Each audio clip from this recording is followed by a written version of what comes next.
Fraude a credores ou fraude à execução, quando a gente fala de venda ou doação de imóveis. Então, o meu nome é Germana Araújo, sou advogada imobiliarista e é óbvio que isso cai direto nas minhas mãos. E quando a gente fala de fraude, a gente está falando de assunto muito sério. Por quê? Porque a gente está falando o quê?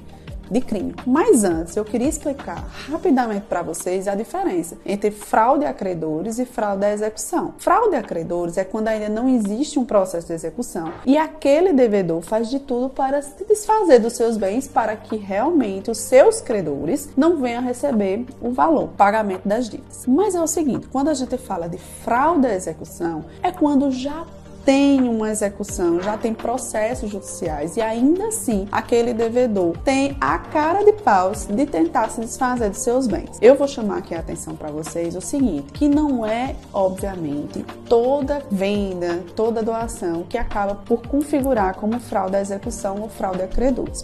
Por quê? Porque cada caso ele precisa ser analisado de forma específica de verdade. Vou falar aqui para vocês o seguinte. O nosso STJ ele tem uma súmula que diz o seguinte, que só será caracterizada a fraude à execução se o devedor vendeu um imóvel que por um acaso a penhora já estava averbada na matrícula daquele imóvel, ou seja, já tinha se tornado público, entendesse que aquele imóvel estava penhorado. No entanto, para vocês terem noção, recentemente o STJ, apesar de não ter tido a penhora no imóvel e apesar de não ter constatado a má-fé do terceiro que comprou o imóvel, ele identificou sim que houve a fraude à execução porque ficou nítido pelos autos que realmente o devedor quis passar para os seus filhos menores de idade, a propriedade dos bens. Para quê? Para que os seus credores realmente não viessem a receber. No entanto, para vocês verem a diferença, um caso parecido é que um devedor, ele passou seus imóveis,